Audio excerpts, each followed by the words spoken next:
सतयुग की बात है। एक बार देश में दुर्भिक्ष पड़ा।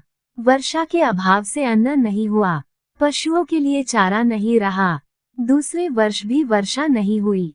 विपत्ति बढ़ती गई। नदी तालाब सूख चले। मार्तंड की प्रचंड किरणों से धरती रसीन हो गई। तृण भस्म हो गए। वृक्ष निष्प्राण हो चले। मनुष्यों और पशुओं में हाहाकार मच गया। दुर्भिक्ष बढ़ता गया। 1 वर्ष नहीं, 2 वर्ष नहीं, पूरे 12 वर्षों तक अनावृष्टि रही।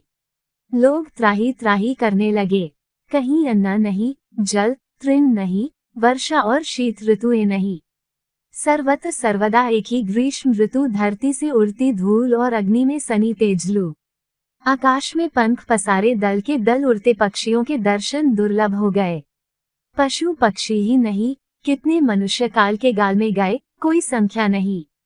माता स्तनों में दूध न पाकर कितने सुकुमार शिशु मृत्यु की गोद में सो गए, कौन जाने। नर कंकालों देखकर करुणा भी करुणा से भीग जाती, किंतु एक मुट्ठी अन्न किसकी कोई कहाँ से देता।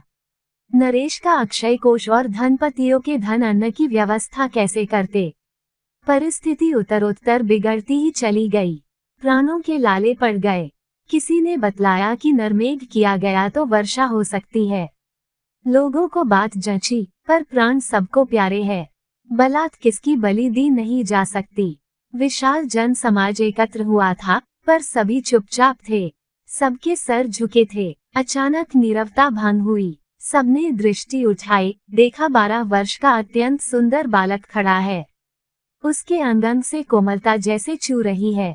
उसने कहा, उपस्थित महान भावों, असंख्य प्राणियों की रक्षा एवं देश को संकट की स्थिति से छुटकारा दिलाने के लिए मेरे प्राण सहर्ष प्रस्तुत है। ये प्राण देश के हैं और देश के लिए अप्रित हो, इससे अधिक सदुपयोग इनका और क्या होगा।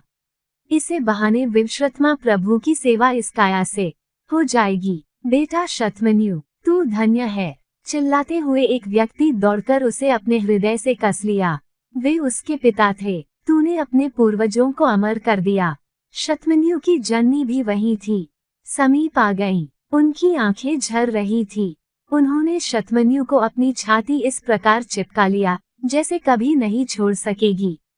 नियत समय पर समारोह के साथ यज्ञ प्रारंभ हुआ। शतमन्यु को अनेक तीर्थों के जल से स्नान कराकर नवीन वस्त्राभूषण पहनाए गए। सुगंधित चंदन लगाया गया। पुष्प मालाओं से अलंकृत किया गया। बालक यज्ञ मंडप में आया। यज्ञ स्तंभ के समीप खड़ा होकर वह देवराज स्मरण करने लगा। यज्ञ मंडप शांत एवं नीरव था। बालक सिर झुकाए बलि के लिए तैयार था। एकत्रित जन समुदाय मौन होकर उधर एकटक देख रहा था। उसी क्षण शून्य में विचित्र बाजे बज उठे।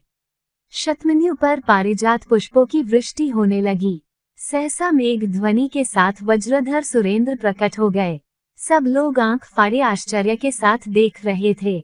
शतमन्यु के मस्तक पर अत्यंत प्यार से अपना वरद हस्त फेरते हुए सुरपति बोले, वत्स, तेरी भक्ति और देश की कल्याण भावना से मैं संतुष्ट हूँ। जिस देश के बालक देश की रक्षा के लिए प्राण अर्पण करने को प्रतिक्षण प्रस्तुत रहते हैं, उस देश का कभी पतन नहीं हो सकता। तेरे त्याग से संतुष्ट होकर मैं बलि के बिना ही यज्ञ फल प्रदान कर दूंगा। देवेंद्र अंतर्धान हो गए। दूसरे दिन इतनी वृष्टि हुई कि धरती पर जल ही जल दिखने लगा। सर्वत्र जल, फल फूल का प्राचुर्य हो गया। एक देश प्राण शतमन्यु के त्याग, तप एवं कल्याण की भावना ने सर्वत्र पवित्र आनंद की सरिता बहा दी।